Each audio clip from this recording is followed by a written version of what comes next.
Now, an alarming number of Nigerian youth have a skills problem that prevents them from taking advantage of job opportunities.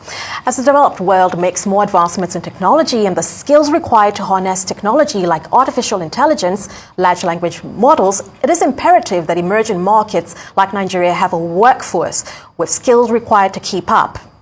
Joining us to discuss this is Emmanuel Taffa, who is co-founder and CEO of Crypta, an upskilling and career development platform for earlier state career professionals. Emmanuel, it's a pleasure to have you. Good morning to you. Thank you very much. Great. Well, let's get right into it. Why would you say we have such a great skills gap issue amongst Nigerian youth?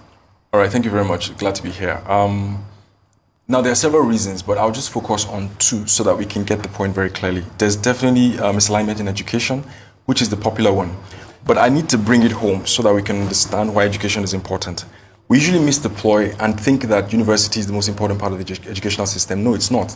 It's the foundational area. And just like I told you and I promised, I brought a book here called Nigerian Mathematics, SS1. Now, a lot of people will be laughing at me like, what do you mean by that? Let me just bring it home. So listen to this question. It's a wire question. A retailer has an account of 20,000 naira from a manufacturer who gives 2 months credit but offers a cash discount of 5% for payments. The retailer borrows 20,000 naira from his bank at 9% per annum for 2 months and pays promptly to secure the cash discount. How much does the man gain with this transaction? Now, I could charge the client 500,000 naira for that question and build some simple models and do analysis and say that's it. But it's Nigerian Mathematics, SS1. That is the disconnection. If you want me to go English language, better English. Do you understand the value of parts of, when you say parts of speech, nouns, verbs, adverbs, prepositions?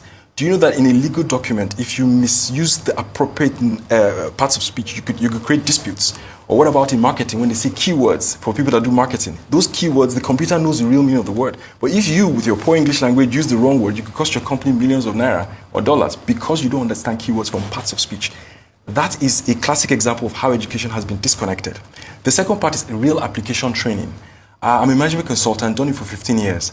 Now, having advised 150 companies and so on, do you know how long it took me to figure that out? And if I'm going to write a business plan for a fish farm, I have to have at least 3, 4, 5, 6, 7 scenarios of a particular type of fish farm in a different scenario. Then put that in multiple places. You need time. And I have to be seeing it and experimenting and working on it. So sometimes, if we just took the classroom and literally just dropped it in the farm, then I think you would get people better equipped and more effective, just like the traditional apprenticeship system of the guys from the Southeast. And that would be more effective. So you certainly connect this to a foundational problem. That's the bedrock of it all. So once you actually have that sorted, you have a bigger structure because you on need which time. to... And you're going to spend 6 years in primary school, another probably 6 years in each sector. That's 12 years. It has, when you marinate food, you marinate fish, it has to go in. And that time it takes to see those scenarios and be woven into your consciousness for excellence. That's why the Asians and some of these other places that have done a lot of specialization have understood it. And we need to understand that. So we're kind of wasting resources and time. Would you say there's a need to update our curriculum? Everybody's talking about that. That's very important. And I did this example to explain why it's important. But it's not just updating the curriculum, because there are several factors that have to be considered. Their interests and so on and so forth. But here is what I need to say. Yes, this is important. The curriculum is also too busy, especially at the primary school level. I don't know why children are doing 10, 12 subjects like my mentor would always say in education. Mr. Divisayo, it's too much. I recommend strongly that because we don't even have time, we're behind. We need to narrow down a fewer subjects: math, English, and news. I'll talk about that later when we get to that point. But I think the most important thing is curriculum has to be revamped, it has to be reduced, and then it has to be built for application. So when we're teaching, we're using real life problems. If I'm studying economics, I don't want to talk abstract. I want to look at economics in the context of the real issues we're dealing with inflation. How economic growth and inflation are driving food prices and the relationship between Russia, Ukraine, and why that is affecting my price of bread. I need to be able to see that and answer that. That is how to fix that's how to fix curriculum. Just take the classroom to the workplace. And this is me cutting the story to say, to avoid all the long theory that we've been hearing and give real practical solutions. Companies are spending money setting up their own graduate training programs. What's the point? Put the program right there in university.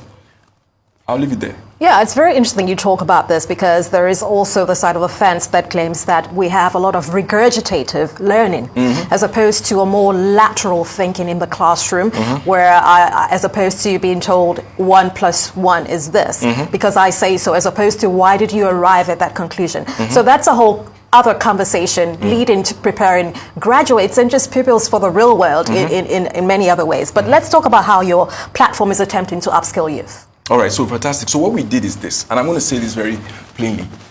The companies understood the gap, the big multinationals, the big four across all the sectors. So what they do is they have this called graduate training programs. You spend like 6 months, the banks did it, the consulting firms did it.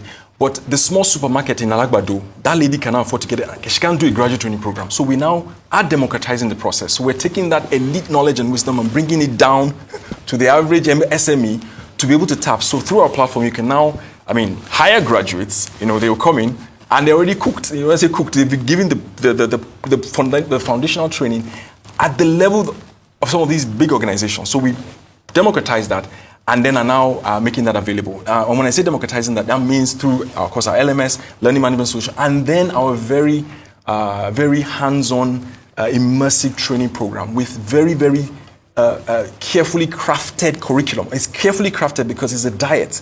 It's an emergency. People are behind. So you have to give them drip. And if you're giving them, you have to cut the fat and focus on what is very important for them to learn to pop almost immediately. So that's what our platform is focused on, democratizing graduate training programs so that MSMEs can have access to it. We also have an onboarding program, a second product. The reason why that product is important is because of the jackpot syndrome. A lot of individuals are losing their talents and they're going ahead with the knowledge of the organization. So if you have an onboarding program that retains that knowledge on the LMS, companies can continue to save time from retraining. That sounds very interesting, but don't you have a problem of scale? There is only so much number of youth you can train in comparison to the millions of underskilled undergraduates we're churning out every year. All right, so there's a very good question.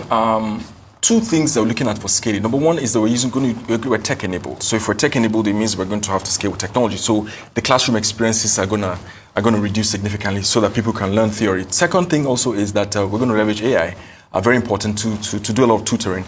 Then also we believe that if you want to scale something, you change the ideology. So we're very big on ideology. We want to raise the standard of people and let people now aspire. So we're selling this exceptionality concept so that we drag a generation into a mindset that it is unacceptable to be mediocre. So from there you begin to permeate the value system. So we're going to play the value game. Mindset is the key word here, That's and I love business, that. yes. Very you can foundational. Learn that from the religious organizations. Play the buying game. Yeah, and so many more. Many thanks, Emmanuel. There's so much to discuss around this, and great work you're doing for the future. Many thanks, and we'll see you again very soon. Thank you very much.